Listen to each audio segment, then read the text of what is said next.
Okay, welcome to the show. This is Ted Talks Too Much. And I think we've got another great one for you today. I am Ted Moss, ex-asphalt shoveler, stand-up comedian, and your host. We are located in the OK Boomer Studios just outside of Flint, Michigan. That's right, I said Flint. Michigan's water wonderland, where they are still wondering when they'll get some clean drinking water. But while we all wait for that, let's talk. And on today's show, we've got Mr. Bill Bushart, who definitely should not be called the godfather of comedy. He's going to talk to us about living downtown Detroit and the history of Detroit comedy, about Joey's, being on the road, and killing bees. We'll be back with all that right after this.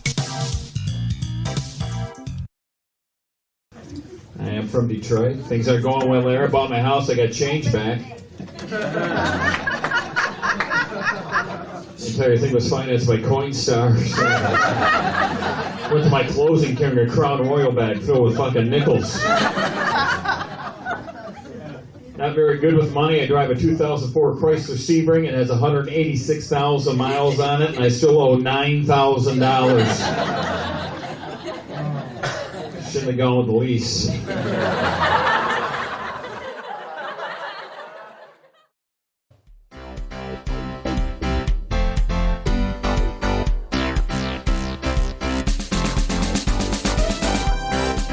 All right, on today's show, we got a big man on campus when it comes to comedy in Detroit. He's actually been doing stand-up for decades and teaches the comedy class down at Mark Ridley's Comedy Castle.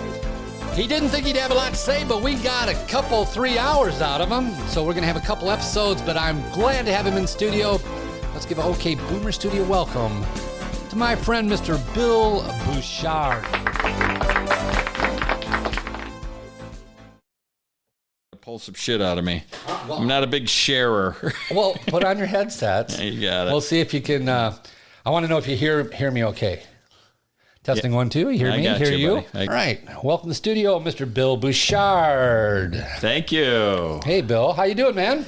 I'm good, Ted. How are you? I'm great. It's good to see you in the middle or the end of this pandemic. I'm not sure where we're at. What do you think? I think that we're just at the beginning, my man. Really? Yes. It's going to get worse? I think as far as pandemics goes, we're just having the sniffles right now. Right.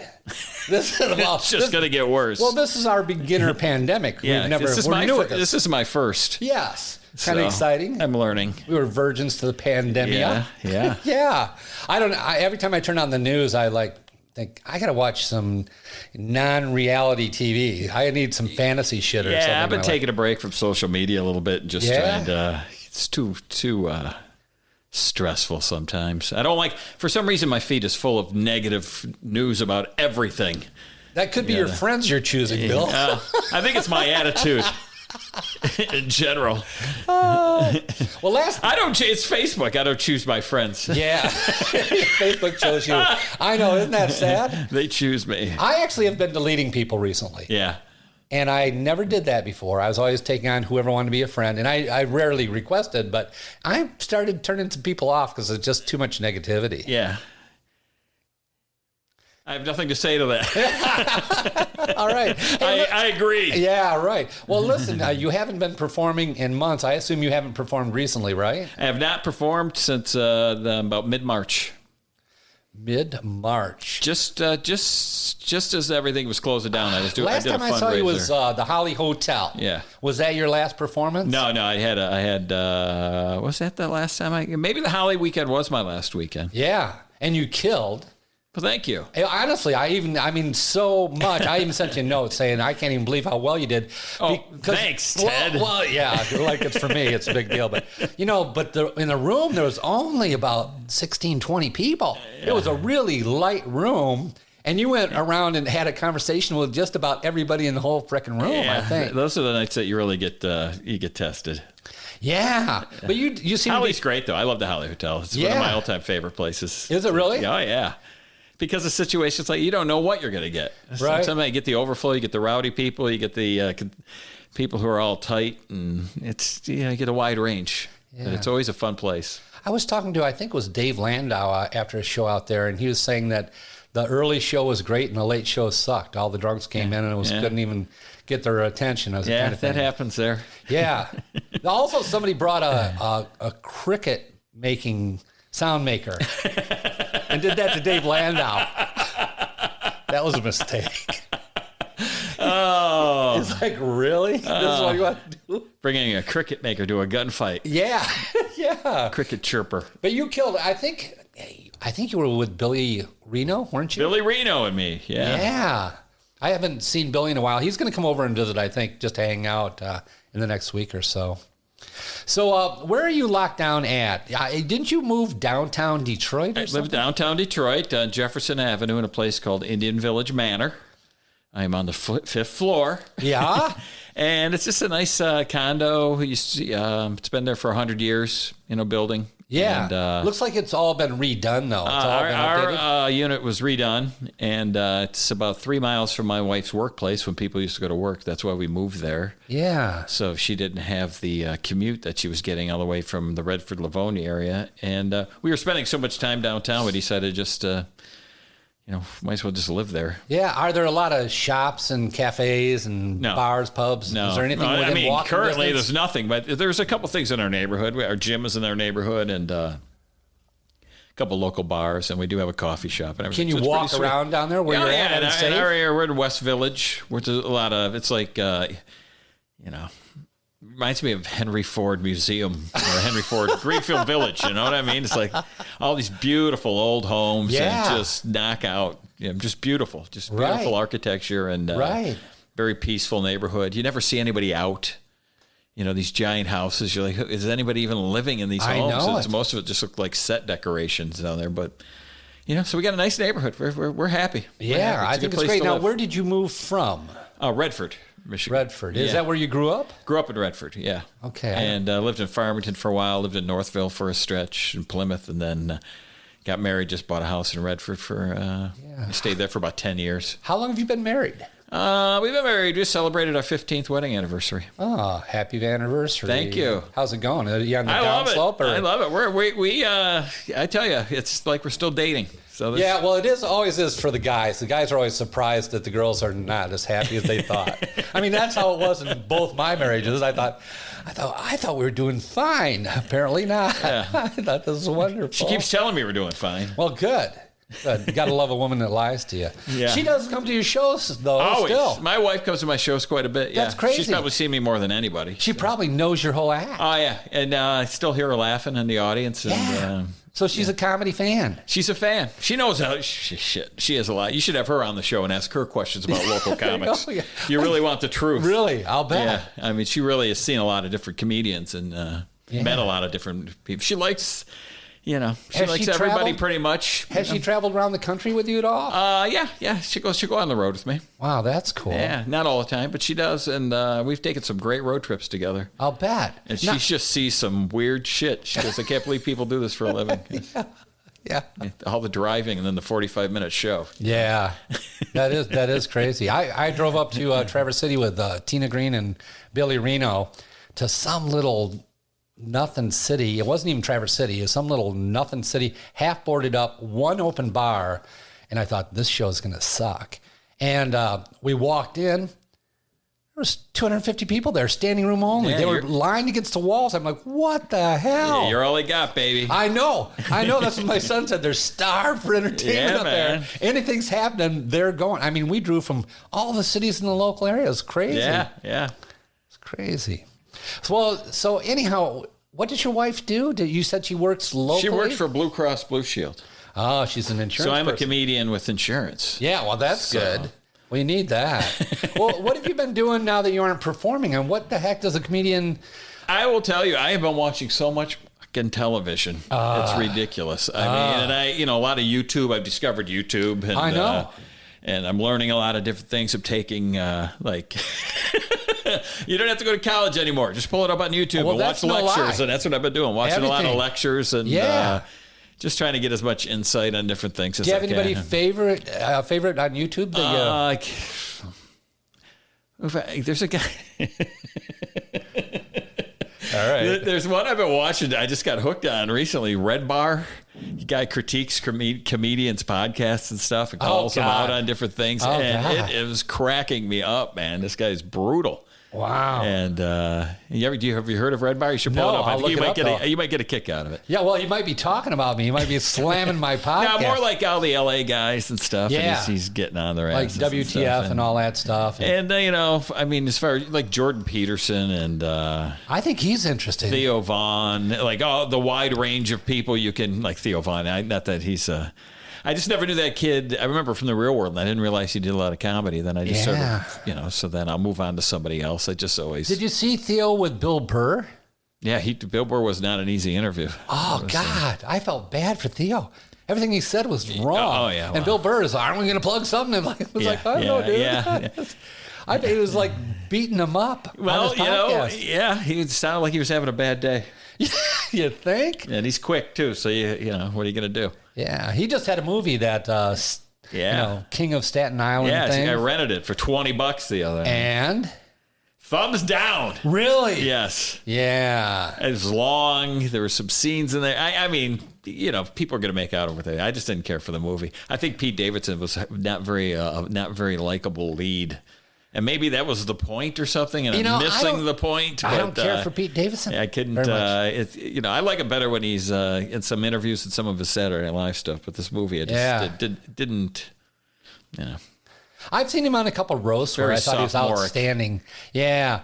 Well, that's too bad. Bill Burr actually performed at the Comedy Store right in front of Billy and I. We went in to do an open mic, and he walked in and did 15. It crushed, probably. Yeah. Well, it was an open mic. There was 35 people there, and I don't even think he was trying to do jokes or a set. He was just experimenting with things, just talking about his daughter and stuff, just seeing what would land and what wouldn't land.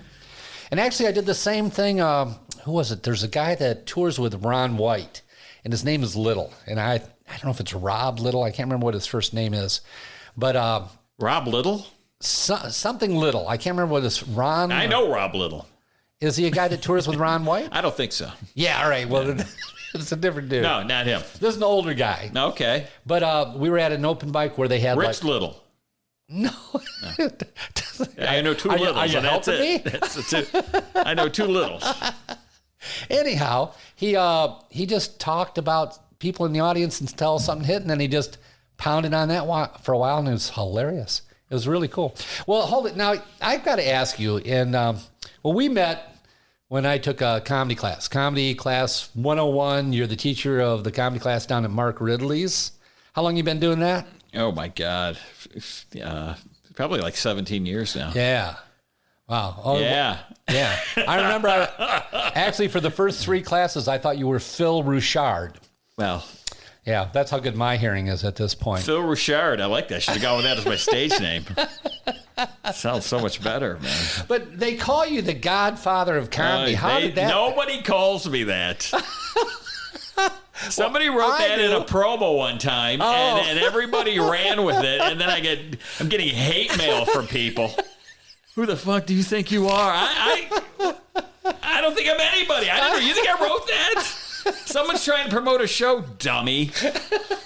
Calm down with your fucking worries about the king of Detroit. You think I believe that? You think I'm walking around thumping my chest with that shit? Give me a break. I thought you were putting horse heads in people's beds or something. Man, I thought you had done something.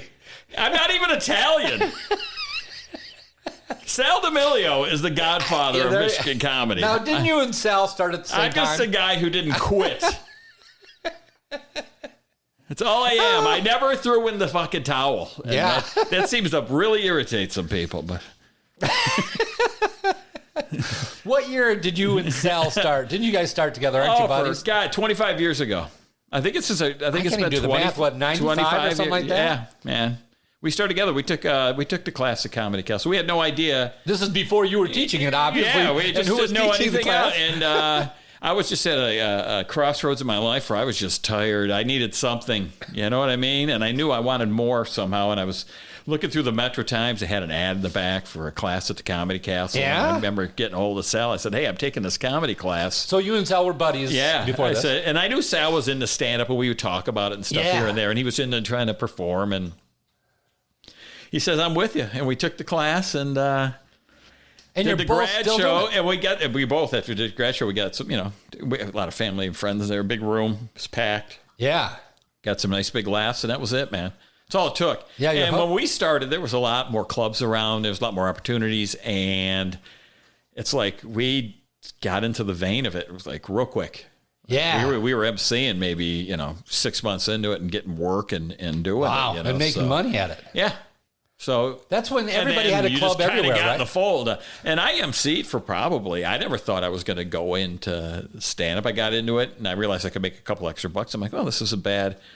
Extra cash on top of my day gig, Right. And I just was working every weekend and emceeing, and I did that for 7-8 years before I even thought about even featuring anything, because I was working all the time. Right. Did you have a regular MC job someplace? No, just kept going bounce from Lansing over to Toledo to Livonia to Royal Oak to Ann Arbor to, Right. and there were so many places. And Just regionally. There were places out here, and then, just Grand Rapids and up in Traverse City had something going. So you're working, and then you find out about other one-nighters. The guys start taking you along, and the rest is history. Just got a lot of opportunities early on.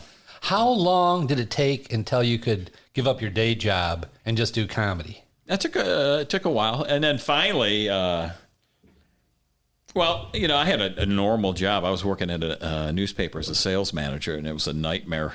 Yeah, just a nightmare job, and so I ended up just going over to the local comedy club in Livonia there. I walked in and saw what they were doing marketing-wise and stuff, and looked at the calendar, and I thought to myself, I think I can do some things in here to help, make them extra money and make some me money as well. Was this at Joey's? This was at Joey's. Yeah, and then that was a great I just club. went in there and set up shop a little. It's pretty much, and just started promoting their open mics we did an open mic on Monday and Tuesday. They had open nights where I could do things. And I thought, well, we could do an open mic on Monday and Tuesday. And we did. And people showed up. And then we started doing different things to try to promote the local comedy and newer comedians, which I thought were a big part of the business. I still believe that, especially locally. You need people that are new and exciting and wanted to get involved to keep comedy going. And somebody else talked about you promoting that idea that the new comics are really important. To you gotta have them. I mean, and I don't think comedy is an exclusive club. A lot of people believe that. I think if anybody wants to try it, should fucking try it. That's just my philosophy, and it always has been. Right. You want to do it. There's so many. I ran into so much negativity when I first started too. I felt like with some of the crew of the comics that were in, the first thing, they're testing you, trying to get out of the business, and and you go through all that, questioning your abilities, and then all of a sudden, a couple of guys just kind of took a shine to me, Kirk Nolan and a guy named Steve Brewer, who started a tour called the Dirty Tour, which I was on there, and my sister-in-law, who did comedy at the time, was very good, Laura Lou. And we went out as the Dirty Tour, and we'd go around and work together quite a bit on that for a few years. Did a lot of shows with Steve, and I learned a lot about comedy from Steve Brewer and the local guys back then, Mike Green, and just you see all these different comics out there, and we forget how many people do it. It's not just these guys you see in LA and New York. There's road guys. There's people that are very good at this out there that you've never heard of. Right. And I was bust talking their to ass, Billy Ray Bauer about that. And talk about a content professional comedian. He's good where he's at. He's good doing what he's doing. He's happy. He's working. Making money. He's having fun. And at the end of the day, isn't that what it's all about for everybody? It's just trying to get to that level where you're working consistently and trying to do what you love to do, and you're making some cash at it. I'm all for it. Right. Do you think the young comics coming up have changed? Are they different than they used to be?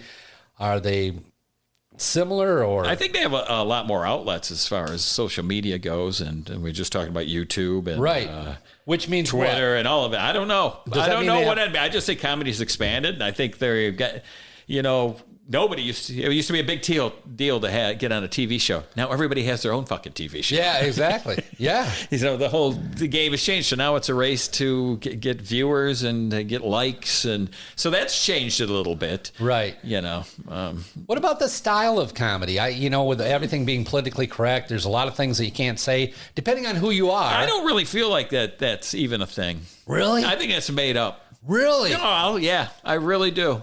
So I can do my Negro jokes? Holy cow. You really had to amp that up. I didn't say that. For God's sake. Don't go there. The hell are you talking about, Ted? That only works in a black room. Actually, in a black room, I do quite well. Yeah. I went downtown Flint, and it was 100% black room. I was the only white person in the place. Had a really good set, and started out with going, I don't know if I have enough Negro jokes. And they thought it was hilarious.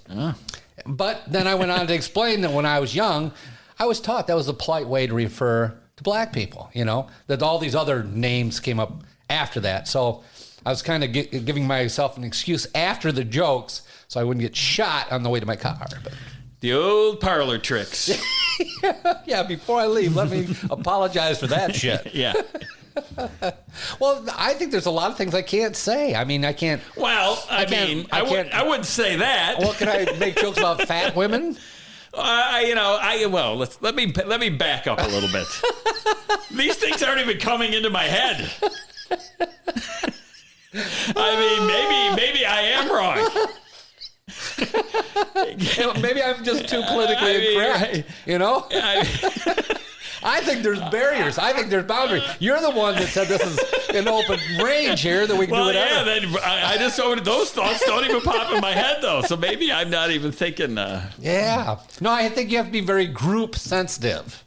Maybe that's. Well, you want to be likable. I mean, don't you? Yeah, but that's a lot. That's a stretch for me. Even people who are being politically correct still got to come across as likable, or you're screwed. So there's got to be a certain amount of the audience that's going to care for you. Yeah. Now I remember when I took your class, a bit of advice that you gave me was get out of the business. That did not work. You had told me be funny fast. Yeah. That was your advice. And then after performing for about 5 years, I was performing with Sal D'Amelio, and I did a weekend at one night. And he night. said, be funny faster? No, he said, you're scaring the audience. Talk to them first, Ted. Don't just go walk out. You did have a tendency to launch right into things, but everybody does that when they're starting out. You don't ingratiate yourself sometimes. You're like, I got jokes, and you're going to hear them. And I got this one, and I got this one, and I got this one, and I got this one. And I talk too fast, too. Well, you were, but that was, that was your high thing. Speed. The old Abbott and Costello kind of. Yeah, who's on first? Rat-a-tat-tat was how you were doing things. And hey, I've seen it work, Dad. I've seen you do real well with that. So. Yeah, occasionally, if I get the right crowd in the right mood that are the right age. I saw you on the night you did well. Were you there in L.A.? I was at that night. Yeah. That's happened once or twice. That's why I'm no longer doing stand-up. I did so You're well. out? Yeah, I retired or quit in November. I had 2 people ask me to do holiday shows. Well, we're all quit now. Yeah, I know. I quit in time. You quit right in time. My timing was perfect. You could come back and no one would even know. Actually, I've been writing jokes. I've written a number of bits. I don't know what to do with them. I'm hoping I can sell them to you. You want to start selling jokes? Yeah, I'd love to sell jokes. Let me take a picture of them first, and then I'll let you. And memorize them. Then I'll tell you if I'm going to pay you anything. Have you ever had anybody take your jokes or I've seen people do similar things, or sometimes when you work with a comic a whole weekend, and I was guilty of this when I first started. You start taking on their persona a little bit.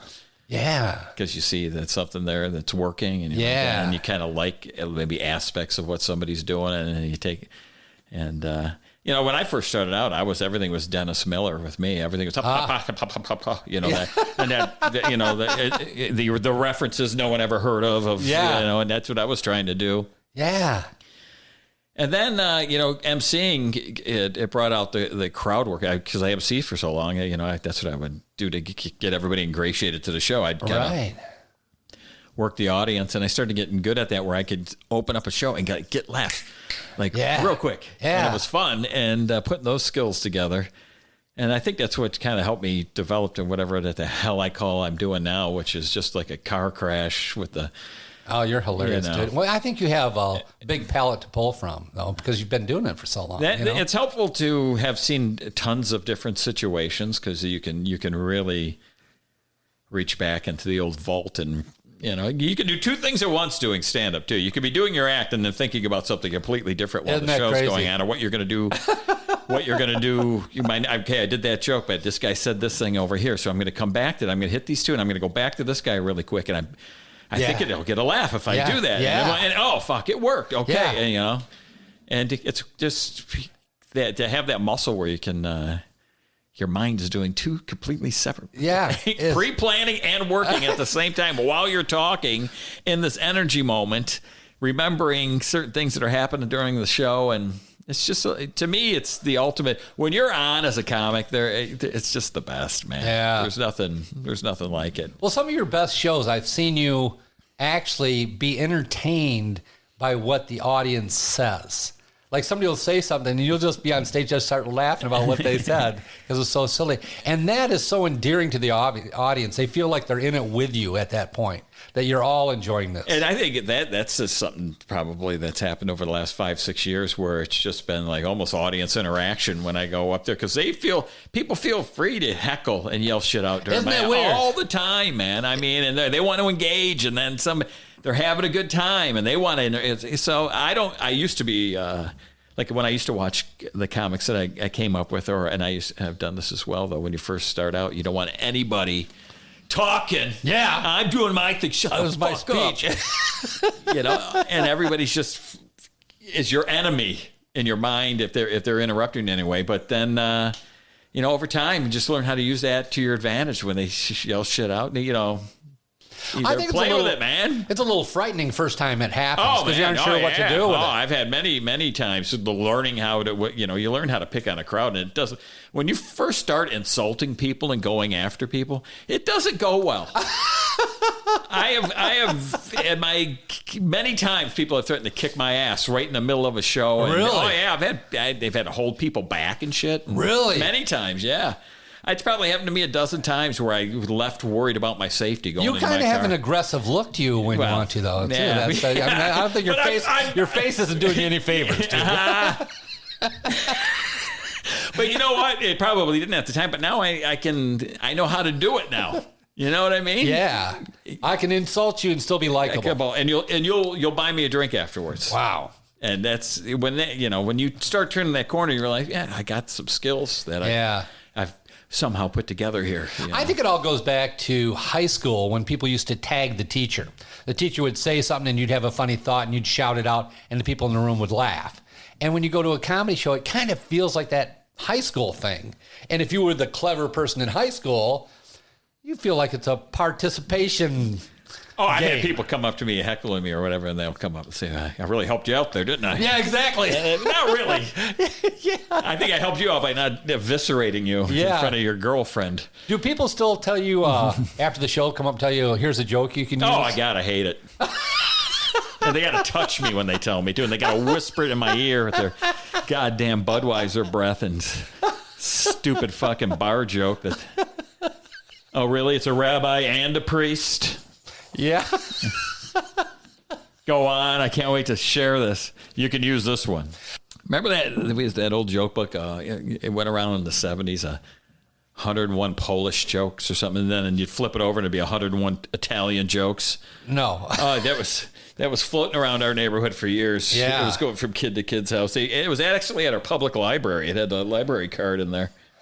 So. Hey, talk to me a little bit about Joey's. What about it? Rise and fall of Joey's. Joey's was an interesting club, and I actually I love the mural they had on the wall. It was upstairs. It was a nice room, bar downstairs. Yeah, yeah. It had its day. I mean, it was a good club. It was a B room.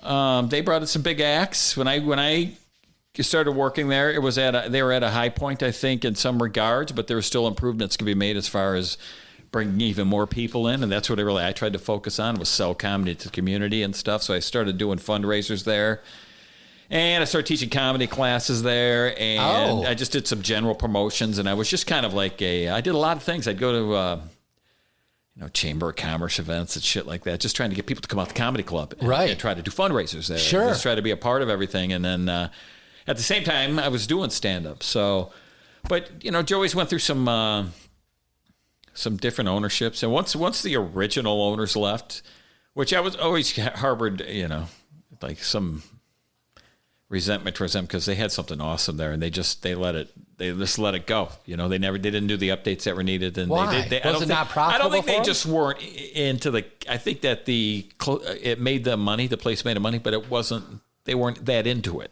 Wow. Into comedy, you know, they were into sold out shows and big box office and how many drink sales yeah. and who was hanging out and how long people were hanging out. And it was perfect size. It was a great room. Everything was great about that place. And then we had the boom or the recession hit, and it caused caused them some financial. So they brought on a partner who eventually weaseled them out, and he was a nightmare, that fucking guy. And he just kind of hoarded all the money too and just let the place decay, and then he sold it to somebody who didn't give a flying fuck, and then they just stripped it down and closed it. Yeah, they sure did. So, you know, there was nobody, any really comedy person ever really involved with that place. Somebody who was into stand-up or maybe... They never wanted to make it into an A room. They never... Well, it really wasn't big enough, I don't think, I don't think they had a basic love for the business. Yeah. You know, maybe they did. I just don't think I saw it. You know, I saw a basic love for money. Yeah, well, it was a perfect B-size room. It was beautiful. 200 seats, but we could fit 240 people in there if we had to. And we had a lot of memorable shows there. All the A talent went through. There's a lot of great shows happened at Joey's. A lot of big weekends. It was a very good club for probably a 9-year period, I think, where it really hit its stride, and then it just kind of fucking fell apart. How does the politics of comedy work? I mean, if you're going to come out here to do Mark Ridley's, is it okay for Joey's to pick you up for the following weekend or something like that? I don't think that was something to do. But it was weird for me because I'm working at Joey's, and then Mark Ridley gets a hold of me about teaching a class there. So I'm working at 2 different clubs across town from each other. And teaching classes at both of them? Yeah, no one said a word to me about anything. I just kept doing it, you know, and because I was getting results, man. Yeah. And people were showing up when I did these events and put things on and when I promoted things. And so when you're making money from people and you're making their place look successful and you're bringing people in there, you know, they're gonna give you some leeway. Yeah. The other thing you do was comedy contests, like the LA Express contest. This came from many years of putting those on just as promotional things. You know, people when you do these contests, the wide range of attitude towards it, I find interesting. You know, people will trash them, people accept them. To me, it's just all a promotional piece. Everything you do in stand-up is a promotional piece for the club. So these contests bring people out. They promote comedy. They promote young comedians. There is a prize at the end of the thing that has some value to people. And it's not just something that is just done too. There's some finances behind it too. We're sending people out there and to LA and getting them spots and getting them oppormunities and that's the prize for people money who don't for understand. advertising. Yeah, that's the prize. You get a trip to LA. That's another arm of the club, the business. Sure, and you do it on an off night, so you're filling the club on a night the club wouldn't be filled. Yeah, so it's great for the club. And people are like, you just want me to bring my friends? Yeah, fuck yeah, we do. All of them. We wanted to bring your friends. Yeah. You don't have to if you don't want to, and I'll say that. You either can bring people or not. It's up to you. Packed. No one's putting a gun to your head on this stuff. You know, if you want to get involved and promote it, because that's what this is about too. This is about everybody spreading out underneath one another and trying to get people into. Wouldn't you rather have a full room at least once or twice? Yeah, exactly. When you're starting out. And but there's no hiding that, you're just trying to make money. Yeah. It's a fucking business. Excuse me, Ted. But when I hear that stuff, it's like, I got you. You're just trying to make money. Yeah, we were trying to make money. Yeah. This is what we do. It's a business. Yeah, but from the comics' point of view, all of a sudden they can perform in front of, instead of like 25 people, 50, 100, 200 people. That's a get for anybody that's up on the, coming up. Yeah. And, a lot of people have you get up there and you have a good set. Mark sees you. Next thing you know, you're working there. I mean, that's just how. Yeah, Mark's seen my set. It offers plenty opportunities for me. I've worked with people there that I've ended up taking with me and doing shows with me because you see, oh my God, and they want to do it and they've got talent and they're original. And then the next thing you know, other people are getting it. So it's really a way to showcase yourself quite a bit. Let's talk about that a little bit. You know what? Sure. The Detroit comedy community seems to me to be a really strong comedy community, stronger than most communities. Sure. I mean, I haven't been anywhere, and I've traveled the country with Billy to all these different places, met all the open micers, saw all these different shows. I don't know that there's many communities, if any, that are very much stronger than Detroit. I mean, not even L.A. L.A. has top-end people, but if you take out all the top-end stars, I'm not sure the community has all that wealth of mid-range people that are pretty darn strong. We got a lot of really funny people that are working really hard at it in Michigan. I agree. I think that especially the newer comedy scene that's coming through here, there's so many funny young comics, so many funny veteran comics, so many funny guys that started out in the Detroit area that are out in New York and LA right now. Right. And it's really grown over the years, and I think it's more active now, and I think it's more wide ranged. And I think everybody has their own little say. You got your guys over in Lansing, your guys in Grand Rapids, right. You got the Detroit area. Everybody has their down in the Toledo area. But with everybody less has clubs. a scene though. Yeah, But it's less it's all clubs. bar gigs and coffee shops now. Yeah. Or fundraisers and right. That's a bummer to me. I wish there was more comedy clubs, and I don't know. If we'll ever see that again. Well, One Night Stands opens up, and I think that's a beautiful club. They did a great job putting that thing together, and they got Mike Green, who knows comedy inside out. Yeah. He's managing that place. So you'd think that'd be a really good opportunity for most people, but still I think there's always that struggle. How do we fill this thing, Monday through Thursday? You got to hustle. Yeah. And you just got to. A lot of this is attrition too. You just got to stick around, man, and not throw in the towel. And your audience will find you if you keep doing it long enough. You're bringing in the right acts that draw people. Yeah. And it's not an easy business. There's no doubt about that. I think location plays a huge role. I think that, and I think the acts you bring in, and I think the comedy community that you build within your club, as far as the open mic people and the people who want to get involved. If you have a strong unit like that too, I think that's very helpful. Yeah. Well, you see them all, or not all of them, but most of them, because you're doing the Comedy 101 class. And what would you think? Maybe 10 to 20% of the people go on to do more after the Comedy 101 class? How many people are one and dones? I mean, half the people? I would say it's probably 70% of the people. Really? And I think that maybe the rest of them will do it maybe 6 months. And then you start whittling it down to the people that can't not do it. Yeah. And those are the ones that usually end up working and stick with comedy. I'm going to retire at some point, and Sal and all these other guys are going to move on with their lives, and there's going to be a whole new group coming in. And that's these people that are doing it now. So, this is a never-ending wheel. Yeah. People coming and going. And I've just been a part of something. So that's when I've been the godfather of comedy and all that stuff. Cracks me up because I like that. Dude, I am marketing this show comedy, as an interview with a godfather. Nothing is more pathetic than when you start telling people, and not that you just told me this, because I know that I feel like I'm ripping on you right now, but when people tell you that I edit this, I can cut this shit out. So. When people will start telling you how they used to do comedy and stuff, and I'm going to be one of those guys, but I won't tell anybody I used to do it. I'll just live my life, and I'll never tell anybody what I used to do. Put this in the back drawer. Because I think it's a hard thing to, unless you've done comedy and devoted a lot of time to it and put yourself through the road and the open mics and everything. I just don't know if you've ever really lived it. That's just, I think you got it. Like when you and Billy took that road trip. Yeah. That's how you got to do it, baby. 90 days on the road, living in an RV at truck stops. And just kind of go through that desperation of it all as well. So yeah, well, that was interesting because we were trying to book open mics in towns we've never been to, don't know anybody. But you find in each town there's a little group that does the open mics, and they also do other shows. So if you do good at the open mic, they might have a showcase the next night, or they might know a pro show in a couple of days. Can you stick around?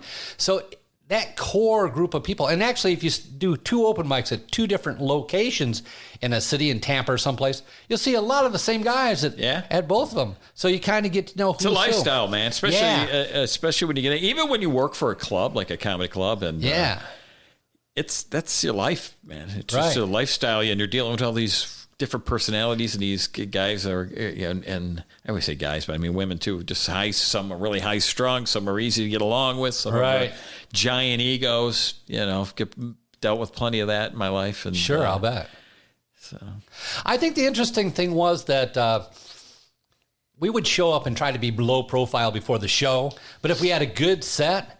After the show, everybody wants to get to know you. Yeah. And it doesn't matter if you're from out of town or not. Like all of a sudden... You're a rock star for 10 minutes, man. Well, this guy can do this stuff. Maybe I should hang out with him or something. Yeah, I've been on that. That's kind of fun. I've been on the part where I've eaten it and no one would look at me afterwards.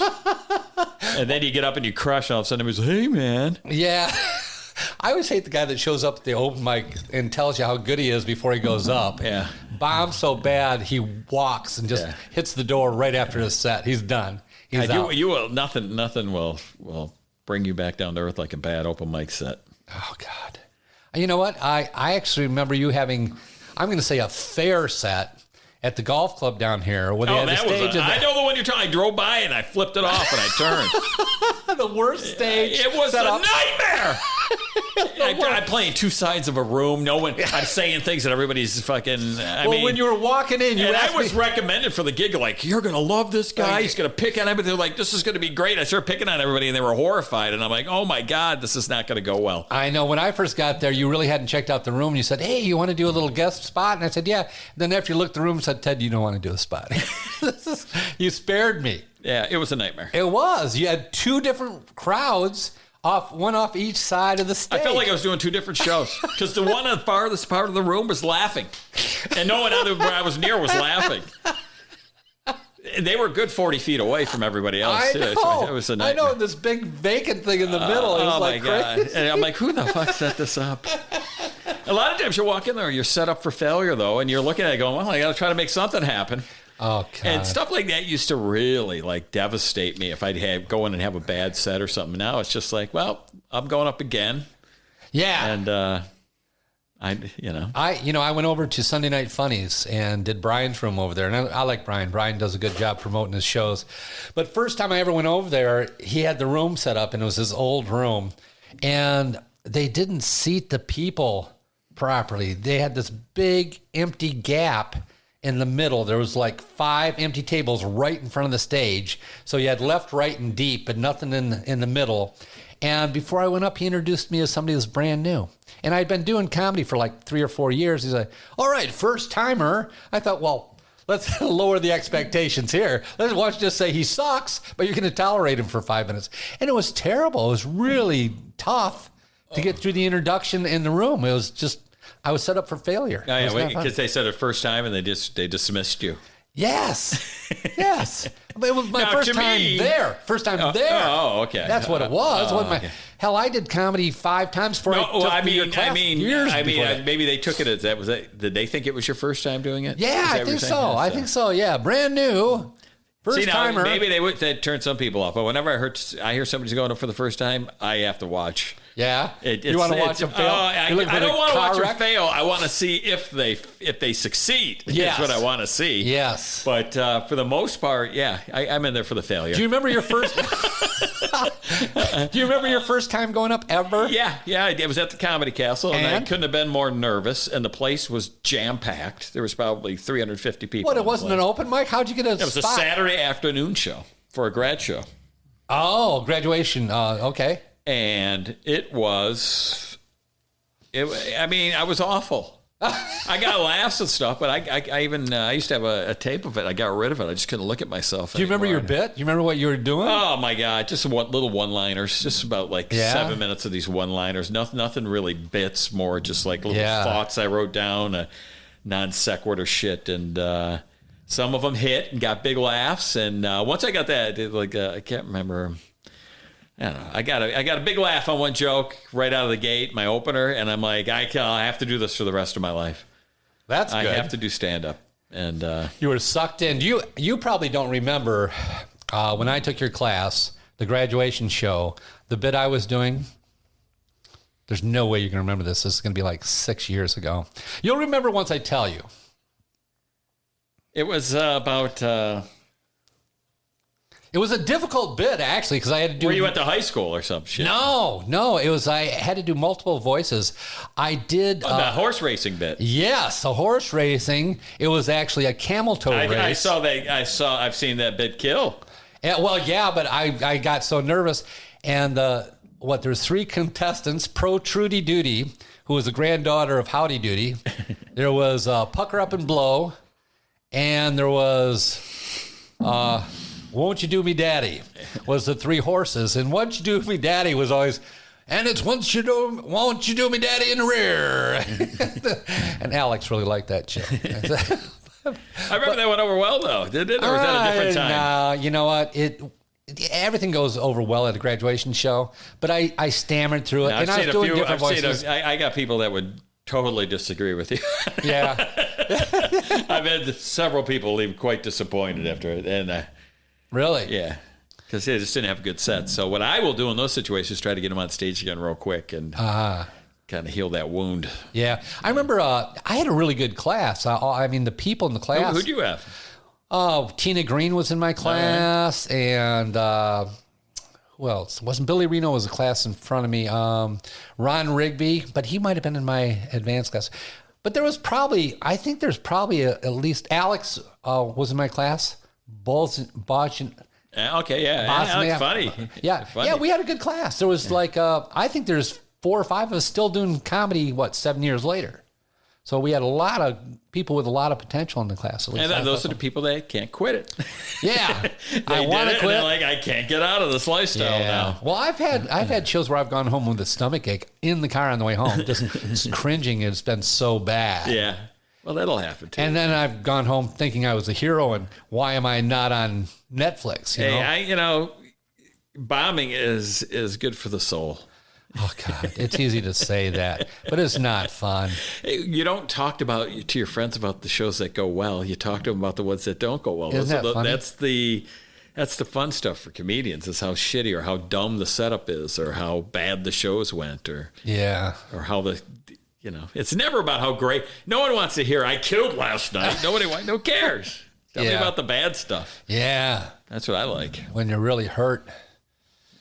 When you're really hurt. Boy, you really got dark on me there. I saw your eyes go back in your head there, Ted. Oh, when you really get hurt out there. That's why I'm not doing this anymore. I give up. I quit. I don't know. I think I'm done, but I'm not really sure. You never know. Man, but I feel like I'm in the AARP fuck palace right here. You should still be doing comedy. You tell people you're making money. This place is beautiful. Oh, thank you. Yeah. Comedy bought me this. Thank you, No, ladies. Actually, I bought this house as a repo that went back to the bank kind of thing. Isn't that how everybody does it? Yeah. Well, I had my big family house when I was working in business, and I sold that in 3 days. Yeah. And I was like, I got to find someplace to live. So I was desperate to find something fast, and this was on a golf course. I thought that'd be quiet, and it was a fixer-upper. I knew I was in trouble when I put your address in, but you still have to tell me I should get a hold of you in case I can't find the place. Yeah. If my GPS doesn't take me, I don't want to go, Ted. I don't want the extra worry. Well, it can take you to the back roads and you feel like you're out in the middle of the woods or something. It's not. But I tell people I'm just outside of Flint, Michigan, because I'm not too far from Flint, really. Man. So, and that's where I grew up. I'm, Flint. It's quiet out here, isn't it? It is quiet. Oh, you know what? But we have coyotes, and I'm always worried when I let the dogs outside at night. The coyotes. Yeah, we've got a family right across the street in that field that's living out there, and we have deer. I had a turtle so big it was actually able to climb up my steps. Jeez. It was probably 16, 18 inches in diameter. I had a snake that was 7 feet long and bigger in diameter than my forearm. Just lounging out beside my house. I don't want that. Yeah, we're out in the neighborhood. This is the woods out here. So, yeah, when I moved in, there was only I'm going to say 6, 7 houses in the whole south. But the sky at night is awesome here too, man. What is? The sky at night, you just counting the stars. Yeah, it is beautiful, and it's quiet. I sit out in my hot tub at night by myself. It's really a lonely life, is what it is. It's not all that great. It's okay, I guess. I don't know. When I moved in, I was married and I had kids and stuff, and everybody has left now, Bill. Yeah, so it's just me. But I'm getting old. You know what I mean? They got to find a place to die. Yeah. If there's one thing this pandemic's taught me is that I don't need people. Well, you've been locked down with your wife, and you have a beautiful wife, and that's a plus. Isn't it? We've been in love. We've hated each other. We've been through every gamut you can with somebody you're seeing every day for 4 months. But she's your best friend. Yeah, man. We at the end of the day, we just start laughing at some of these little arguments we end up having. It's just so funny. The whole thing is. So, who's the dominant person in the relationship? Oh, definitely her. Are you saying that because she's going to be listening to this podcast? Or? When you say dominant, if you mean the organizer and the one who's saying we're going to do this and that, and she's navigating the ship in a lot of ways. Yeah. She lets me be the captain. Yeah, she'll ask me questions about certain things, but for the most part, my wife is definitely the motivator, the driver, and all. Yeah, yeah, for sure. Is she like a type A personality, kind of strong? Yeah. And she knows what she wants. She knows. How did you meet your wife? She was a waitress at a comedy club. Really? At Joey's, as a matter of fact. Really? Yeah. Wow, that's a great way to meet girls. I actually remember that blonde that used to work there before they closed down. They had a very attractive girl that used to work there. They always had attractive girls there. Was she there every open mic or something? Or? She was there every time I was there, and she was just outstandingly good looking. Oh, I know who you're talking about. She was like crazy good looking. Did she work the door? Yeah. I know you're talking. Well, the problem is, when you get older, you hope you no longer notice that shit. But it's not true. I still see like I'm 25 years old. Yeah. And you can testify. Well, when you're working there, it's more like I see them as young girls that, not young girls, so young women. They were all women, but just people you work with, because I know what they're going through when all these comics come strolling through. Yeah. And they used to love the attention they'd get from the comics too. So I think that was a plus to be one of the box office girls there. Now, do you get recognized? They were celebrities in their own right. Do you get recognized as a celebrity? People see I got recognized at a Kroger one time, and it freaked me out a little bit. But no, not really. I mean, people know I do comedy. Really? I mean, I have people that come out and see me do it, and they've come out and see me do it quite a bit. And but you haven't been down at the park downtown or someplace or some festival. It happens every once in a while. You're Bill Bushart. Every once in a while. Are you a comic? Or I think I saw you somewhere. Yeah, every once in a while, but not very often. No. Well, even as little as I've done it, I mean, relative to you, 7 years, I'm sitting at the local hotel bar, and the people next to me go, "Oh my God, you're the Finder Chatter Caller dude, aren't you?" I'm like, "Yeah, the Finder Fucker guy. Yeah, that's you." I'm like, "Yeah, thank you." Mine is always, "Can somebody get the dog, please?" Or they'll because I do the nickname. I give people nicknames. It'll be like Roadhead Rick. Yes, you do that. And that stuff. Yeah. And that's the stuff they'll bring up to me. I feel sorry for some of those people that I get because they're going to carry that nickname the rest of their life. Roadhead Rick. Well, have you ever been on the road for an extended period of time? Have you ever been out there for like a month, 2 months? Yeah. Not 2 months, but I've been out, where you're just going and you go to the next town and you get a motel room because, and then you stay the week and you move on. You don't get that as much anymore, though. Well, do you ever go do you ever do shows in Vegas or? No. Never? No. Would you like to? Not really. I've seen comedy in Vegas. I've seen comedy on cruise ships. Something I don't think I'd like to do a cruise ship either. Why? Everybody wants a cruise ship. Why don't you want a cruise ship? I mean, sure, it's the pay, but the way, every comic I've ever seen that works a cruise ship complains about, how long they have to stay out and, they're boarding and all that stuff. It's not as easy. It's not as glamorous as you think it's going to be, Yeah, and they're sleeping in the closet down the bottom of the ship. You might be sharing a room with somebody and that kind of shit. So. Yeah. I actually did comedy on a cruise ship. Yeah? I was not hired to do it, but I was a contestant on one of the shows that they put on. Like a talent show type thing? Well, they had a game show where it was a spelling bee or something. They're going to ask you questions. So I went down and thought it'd be funny to pretend I was deaf. Oh, my God. Have you no boundaries? I don't know where the line is. You don't. That's why you asked me. Now I'm figuring this out. What can I say? You can say whatever you want. Oh, well, in that case, I'm going to bring up 3 things I shouldn't do. I can't do that. I can't. I use that voice a lot. Anytime a beggar comes up to me on the street, I'm always like, "Are you talking to me?" And they go away. They quit begging. It's a good defense. Honestly, I used it I was at Planet Fitness. And at Planet Fitness, you have to wipe off the machine after you get done. Sure. And I do the little circuit where there's like 12 machines. And if people are doing it right, you do them in order. Sure. Some people are just, I don't know what the hell they're thinking. They're out of order. But I always went in and did them in order. That way I know in 30 minutes I'm out of this place. I'll do all my whole circuit. And one day I'm following a lady, and she's using a rag to wipe down the machine after she gets done. But it's the same dirty towel, machine after machine after machine after machine. So it's just covered with her sweat or whatever she's wiping off. She's wiping onto the next machine when she finishes. So now, instead of me wiping down the machine after I use it, I have to go over and get a towel and some cleaner on it, wipe it down before I use it. Then I have to go wipe it down after I use it. She's doubling my work. Yeah. And I'm like pissed. But I don't want a confrontation. I don't want an argument, okay? But I want to tell her... Dad, it wasn't me. I want to tell her... Ted is disappearing into this moment. Quit doing that. And so I went over and took her a clean towel and handed it to her. Oh, my God, you're that dude. And I said... You're the problem with this country, Ted. I said, here, use that. Then wipe it off when you're done. Oh, my God. Not cleaner.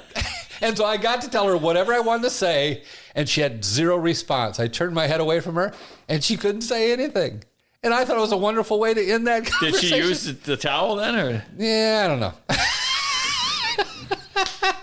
I got to say what I wanted to say, and I didn't have any rebuttal. Actually, when I was on the road with Billy Reno, he talked me into doing my whole set as a deaf guy. So I did 7 minutes of comedy in that voice. And how did it go?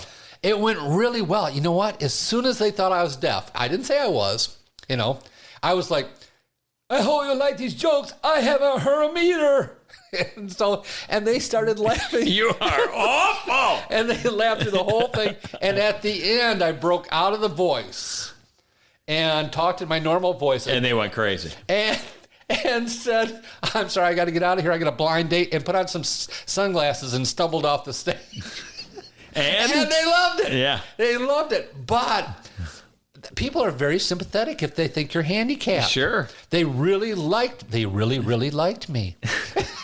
Really? I like how you're playing the empathy angle there. Yeah, well, I have to. My jokes aren't that good. So, if you're handicapped, you have lousy jokes. I'm going to start putting my arm in my sleeve. The one-arm comic. Hey, if it works, I'm good with that. The weird thing is I did it in, where were we? I think we were in Tucson. We were in some place that was extremely liberal.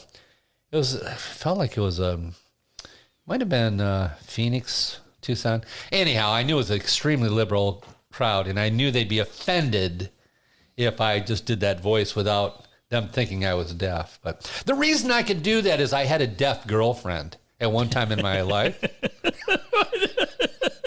What the hell does that even mean? The reason I could do that is because I saw a deaf guy one time. I watched the governor speak, and there was this dude signing. I feel like I have the... All her friends talk like that, too. So I was just trying to join in. You kind of pick up the accent of the people you're hanging out with. Oh, my God, the accent. That's awful. The accent. Yeah, so that was a wonderful... I'm looking at your picture of it. Is that Mark Bonto? Yeah, it is. That's Mark. I can't think of it. That's the big guy. Tim Finkel. Yeah, Tim right there. And then... the girl, too. The girl, she won the LA Express contest. I can't think of everybody's name. Abby. That's Abby. Weitengruber. And the person who's on the crate...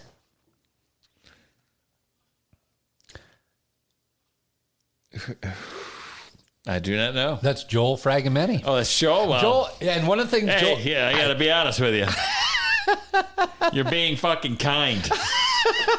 But he told me not to be a leaner. Don't stand on the front edge of the stage. And he's being a leaner. He's a leaner right there. Yeah. And next to him, you know him? Is that you? No, it's Nick. Nick Pizzuti. Nick Pizzuti, all right. And then Cotton Heath? No, that's Tina Green. Tina Green. Oh, man, I'm way off. The big guy? I know, but I can't think of his name. Tom Swan. Tom Swan. I knew that was Tom Swan. Yeah, he's the guy that gives out the lottery tickets. That's what he's holding. Yeah. Lottery tickets. And I see Billy Reno on the end there. Yeah, not paying attention. And then the only person who doesn't need to sit down because she's in great shape is Kara Karachi. Yeah. And she's the one sitting down. And then on the end is Jay. And the big guy is Cam. Jay Harris, right? Yeah, Jay Harris and Cam Rowe. And Cam Rowe, yeah. Yeah. It's funny how you can look at that and you just get enough to know everybody. Yeah, you know what? I decided not to put their faces on because I didn't want to see their expressions, but each one tells you a little bit about the person. Like Bonto is like peeking out going, hey, I'm here. Oh, yeah. You know what I mean? So there's a little bit of personality, all that. I think it's funny that Tina Green has her hand out like she's, come on, give me a ticket. Billy Reno looks like he doesn't want to be there, like every fucking room he's ever been in. Yeah. I've never met a guy who looks so disgruntled just being around. You think? Yeah. I love Billy. He's funny. Yeah. He's very funny. He's extremely honest and extremely kind and nice. Yeah. He's a good dude. Yeah. That's why I like picking on him. Yeah.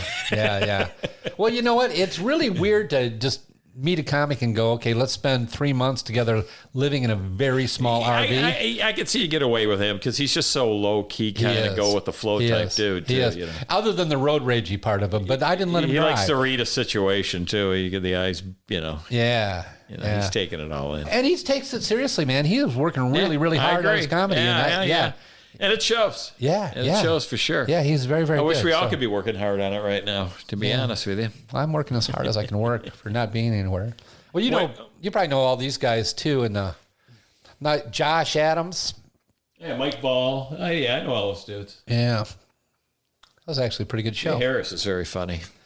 Yeah. He cracks me up. Josh Adams, very funny. You know who I think is funny, and I'm not really sure that her comedy is for everybody, but Veronica Douglas. I did a show with Veronica and Mike. He set it up not so long ago, too, just before it all ended. This was before I went on? Anyway. Yeah, I worked with her. She's funny. I saw my first comedy show after the lockdown last week, and it was in Flint. It was a Mark Bonto show. But it was a packed room other than the fact that I'm going to say they had 10 tables that they marked off that you can sit at, so they're trying to get some spacing. There was only one mask in the whole room, and Veronica Douglas was there and killed. Yeah. Killed. From word one, killed. She's very dirty, but hilarious. Yeah. I told her after the show, I said, you got to get out of Flint. There's no reason for you to be performing in Flint. You got to go on the road. But I don't think she has any money. It helps. I told my wife I wouldn't mind living in a mobile home park. Really? Yeah. Take away all the bullshit of life. Just nice and small and compact. Yeah, well, you see, that's what I got issues here all the time. As you can tell, I'm working on my roof. Constantly. When you have a house and shit, it's never ending. I know. I got to replace the whole deck. I'm working on that. Yeah. I want to tear out the carpeting and put in Berber. Dogs have peed all over it, and it's time to get rid of that crap. I mean, there's a list. There's always a list. I'm working on It's stuff never every done, day. man. Yeah, it's never done. Yeah, my refrigerator went on the fritz. My phone failed. I had to replace that. I mean, the dog chewed up the couch. I got a new couch coming. They're going to deliver a couch, but they aren't bringing it in the front door. They'll deliver it to outside the front door. Oh, the Corona, yeah. How am I going to bring it? I can't lift up a couch. You better call it Billy Reno. He lives on the other side of frickin', he's an hour away on the other Veronica side. Douglas. She lives at 9 with no car.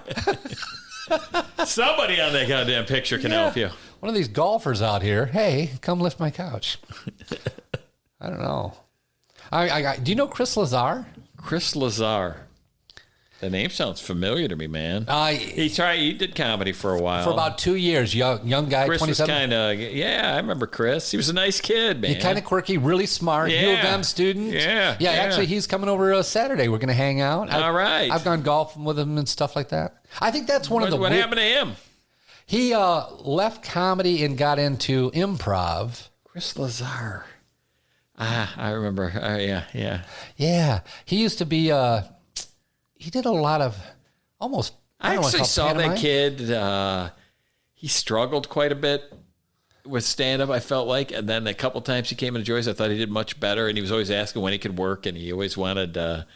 he was just trying to figure it out, man. And he'd very show up soft-spoken. every week. He was there. I mean, he did Very show up for soft-spoken. Mike. Yeah. Yeah, he was a good guy, man. Yeah, he actually was on the show. Hilarious show with Chris. Yeah, super good guy. But I'm thinking, see, I got to get up on the roof and I got to get rid of some bees, some carpenter bees. Okay. And I got to spray up in the hole. So, but my roof is a 612 pitch, which means it's very steep. And I'm very old.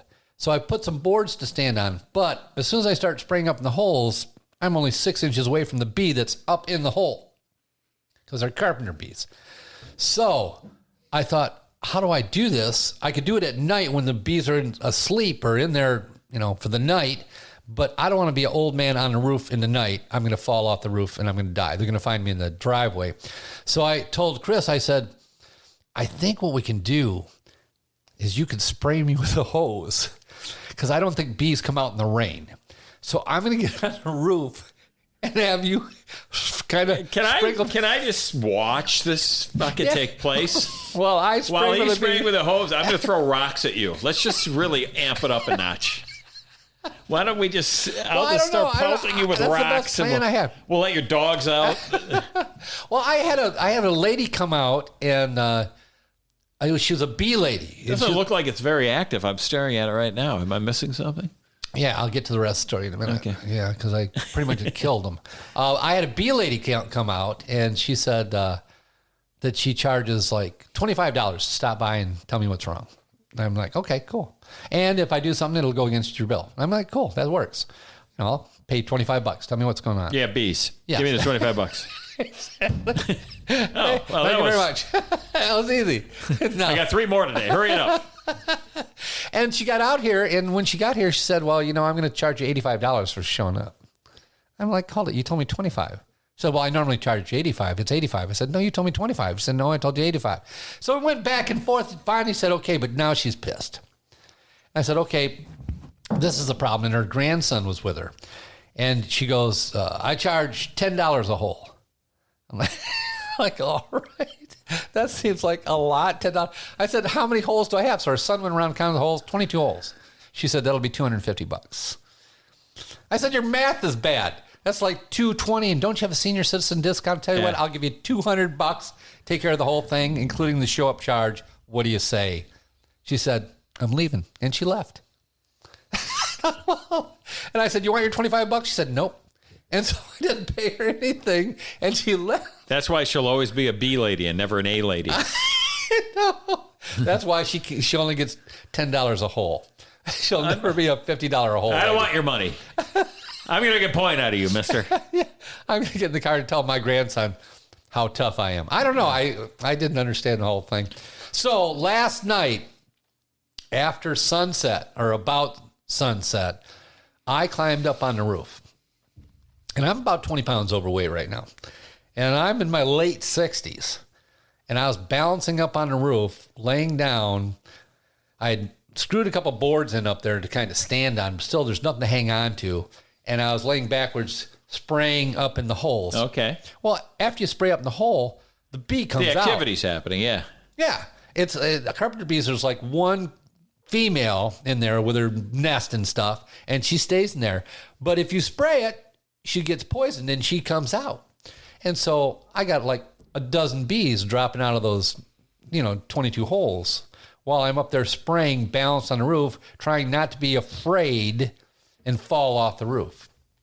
So I did that, and I had dead bees laying all over the driveway. I blew them off before he got here, so I cleaned up my dead bee mess. But now I got to go back up, and I've got to putty all those.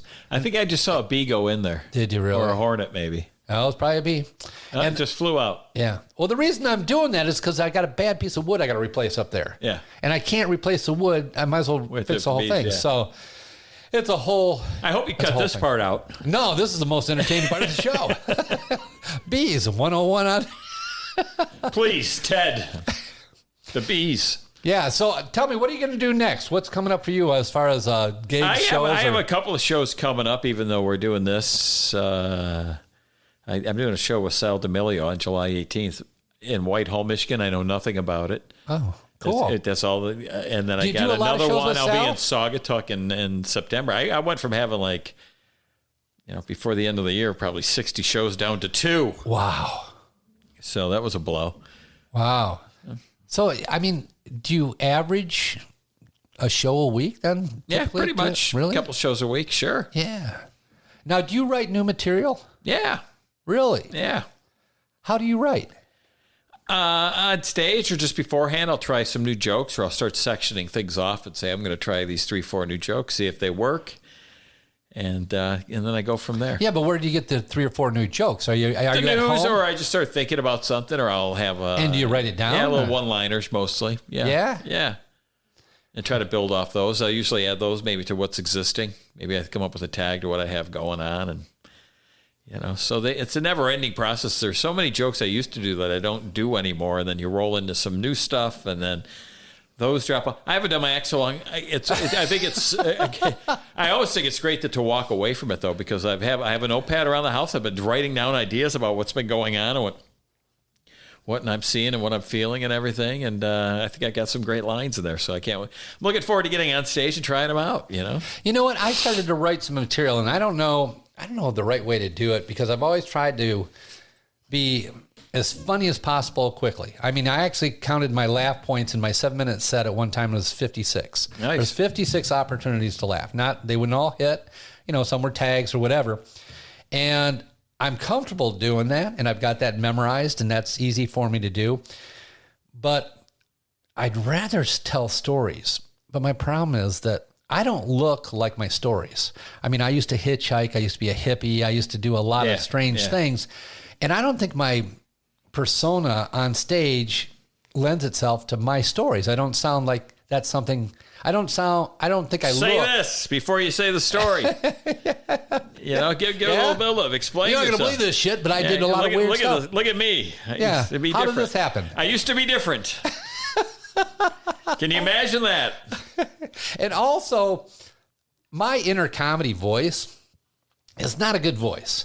I see the world, like when you leave, I'll be talking to myself about this, and I'll be going, can you believe he did this? And that's the voice inside. Is this guy that talks like this? And sometimes I get on stage and I start talking like that, and it doesn't sound sincere. Yeah. But that's my comedy voice. That's how I hear it. When crazy shit happens, I hear it in that kind of voice, like, oh my God. You're also performing it and stuff, so yeah. Yeah, but I don't think people like that. I think people go, this is a little bit too hokey, Dad. This is not good. Then don't do it. I don't know what to tell you there.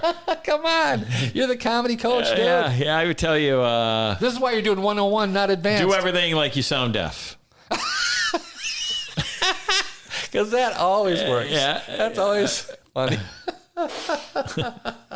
Go back to your game plan, Ted. Yeah? You don't think I watched Joe Rogan, and he got up and he just told this long story, and I thought... Yeah, some guys can tell stories. I'm not a storyteller. I'm more of a joke guy, set up punchline type. Well, I think you told us not to try and tell stories. Well, I don't know. Maybe in the beginning when you got 5-6 minutes, you don't want to spend 20 minutes setting up a story. Well, I think it was just write jokes when you start out. Just write small jokes and start stringing them together, and then you'll find when you take that course, or you just even when you're starting out as a comic, that's not who you're going to be. You're going to be who you are 5 years from now. Then you're going to be another 5. That's who you are. You're not who you are in that moment, especially in the beginning. You're going to change. You're going to grow, and you're going to realize, I do this really well, or I this works all the time, or when I'm like this, or when I bring this part of my personality out, and people really take to that, Well, when you were in high school, did people think you were funny? Were you a jokey I guess so. guy? Yeah, I was a jokey guy in high school. Yeah, but I was mostly shy. I was jokey just so I didn't get my ass beat. Yeah, I had to talk fast and run fast. A lot of that kind of stuff, just trying to... Well, you're not a little guy. Well, I wasn't, I'm not a big guy either. I was just a kind of quiet and skinny kid, and I was an easy target. Yeah. Yeah, I kind of was too. Alrighty, that's going to do it for our show today. A big thanks to Mr. Bill Bushart for making it such a good one. That's only part 1. He's going to be back with us for part 2, so tune in for that. And until I see you next time, remember you can contact me at tedtalkstoomuch@yahoo.com, or follow me on Instagram to see little clips of all my shows. You can decide which guests you want to listen to. And until we talk next time, Y'all be good to each other out there. I did a post on Facebook today and people got crazy. You know, you guys, everybody has different opinions. Just try and be kind. And please try to be happy. Things are going to be okay, I promise. And until we talk next time, I'm Ted Moss, and those are my thoughts.